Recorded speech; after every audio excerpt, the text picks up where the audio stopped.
हमारे साथ क्या हुआ कि यहाँ पर जो जिहाद की बात करता वो मौलवी अगले दिन गायब है।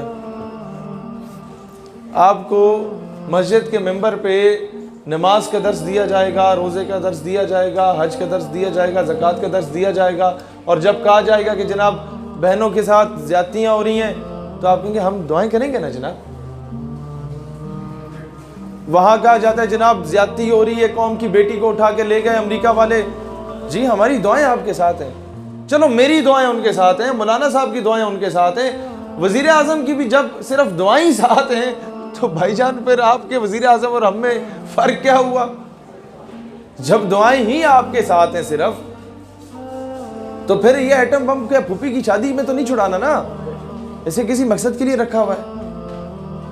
तो ये कुछ चीज़ें हैं जिस पे अगर हम बात करें तो कहते हैं ये गद्दारी वाली बातें कर रहे हैं। भाई हमारे आबा अजदाद ने तुम्हें पाकिस्तान बना के दिया था, ख्वाजा कमरुद्दीन सियालवी रहमतुल्लाह अलैह जैसी हस्तियों ने तोहफे में दिया था पाकिस्तान, पंजाब दिया था।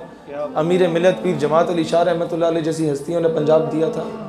पीर साहब पगाड़ा ने आपको सिंध दिया था।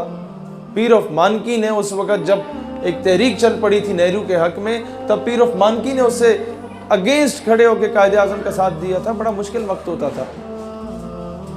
तो खान ऑफ कल्लात ने किस तरह साथ दिया था। अब आप ये अंदाज़ा करें कि खान ऑफ कल्लात स्टेट को या बलूचिस्तान सूबे को अलग रियासत बनाना चाहते थे। उनका पूरा इख्तियार था बलोचों का, नवाबों का, कि आप पाकिस्तान का साथ दें या किसी का भी साथ दें। उसके पोते से पूछता है मुबशर लुकमान अपने प्रोग्राम में कि भाई तुमने क्यों ये तुम लोग आज पाकिस्तान से नाराज़ हो, तुम्हारे दादे के पास इख्तियार था, उसने क्यों साथ दिया? वो कहता है मेरा दादा अलग रियासत बनाना चाहता था, लेकिन ख्वाब में रसूलुल्लाह की ज़ियारत नसीब होती है। रसूलुल्लाह अलैहिस्सलाम उन्हें कहते हैं, अभी अंग्रेज़ी में उसके ये अल्फाज थे, कहते हैं रसूलुल्लाह अलैहिस्सलाम ने हुक्म किया कि there is a country which is being made on the name of Islam and you are trying to betray it. एक मुल्क जो इस्लाम के नाम पे बन रहा है, तुम उससे ख़यानत कर रहे हो। कहता है मेरे दादे ने कहा मुझ पे लाजिम हो गया कि अब मैं पाकिस्तान की हिमायत का ऐलान करूँ। तो जिस मुल्क के पाकिस्तान का मतलब क्या? ला इलाहा इल्लल्लाह। पाकिस्तान का मतलब क्या? ला इलाहा इल्लल्लाह। दस्तूर रियासत क्या होगा?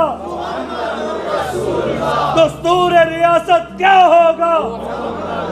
तो जिस मुल्क के सूबे भी रसूलुल्लाह अलैहिस्सलाम के हुक्म व तुफ़ैल से बने, किसी की मजाल नहीं हो सकती कि इसकी तरफ मैली नज़र उठा के देखे। मसला सिर्फ ये है कि हम लोगों ने खुद बहुत बड़ी नाइंसाफ़ियाँ की हैं इस मुल्क के साथ। हम लोगों ने सबसे बड़ा जुल्म कायदे आज़म को शहीद करके किया। अब आप बोलेंगे हैं वो शहीद हो गए जो एम्बुलेंस आपने उन्हें दी थी ना, वो कभी अपने आबा अजदाद से पूछिएगा वो कितनी खूबसूरत एम्बुलेंस थी। फिर मोहतरमा फातिमा जिन्ना के साथ हमने क्या कुछ नहीं किया। गद्दारे मिल्लत का लक़ब दिया गया था मोहतरमा फातिमा जिन्ना को। आप में से कितने लोगों को यह बात पता है? माजरत के साथ एक दो के अलावा नहीं पता होगी। गद्दारे मिल्लत का लक़ब कायदे आज़म की बहन को दिया गया था। आपकी साबिक गवर्नमेंट का एक सिटिंग मिनिस्टर का वालिद था जिसने मोहतरमा का इंतखाबी निशान लालटेन होता था, और उसने एक कुतिया के गले में लालटेन डाल के उसे कराची की सड़कों पे घसीटा था और मोहतरमा से तशबीह दी थी। और मोहतरमा का जब पता चला कि इंतकाल हो गया है, तो मोहतरमा फातिमा जिन्ना की डेड बॉडी का पोस्टमार्टम नहीं होने दे रहे थे। फौरन जनाजे का ऐलान करके फौरन जनाजा करवाया गया। वो औरत बताती है जिसने गुस्ल दिया था मोहतरमा को, कहती है जिस्म पे कहीं कहीं जगहों पे खंजर के वार मुझे नजर आए थे, फील हुए थे। ये हाल आपने कायदे आज़म की बहन से किया। फिर कहते दुनिया में जो है वो जूते मारती है, दुनिया को ठुटे मारने चाहिए।